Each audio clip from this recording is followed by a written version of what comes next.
Malacanang wants an investigation into at least 300 flood control projects in Cebu from 2016 to 2022 following severe flooding from Typhoon Tino's onslaught.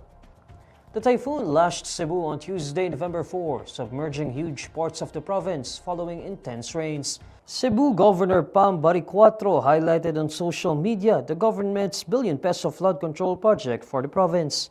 In a briefing on Wednesday, November 5, Palace Press Officer Claire Castro says President Bongbong Marcos also wants to investigate this issue. May mga budget na inilaan para dito pero parang hindi gumagana. Kaya mas maganda po na kung siya man po ay nagagalit, yan din po ang nararamdaman ng Pangulong Marcos Jr. So dapat din po itong makita dahil kung meron pong 343 flood control projects noon pa man, dapat po sana ay gumagana ito. So pagtulong-tulungan po natin mahanap ang dapat na papanagot sa mga maanumalyang flood control projects.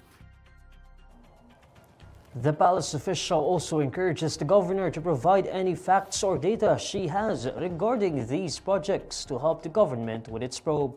Meanwhile, Castro says politics has no interference in the Marcos administration's aid for Cebu, even though Marcos and Baricuatro did not run under the same party.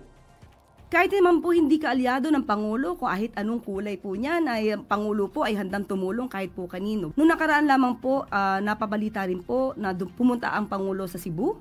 At siya naman po ay sinalubong ni Governor at nagpasalamat pa po si Governor ng Cebu dahil sa maagarang tulong na binigay ng Pangulo sa nasabing syudad o lungsod.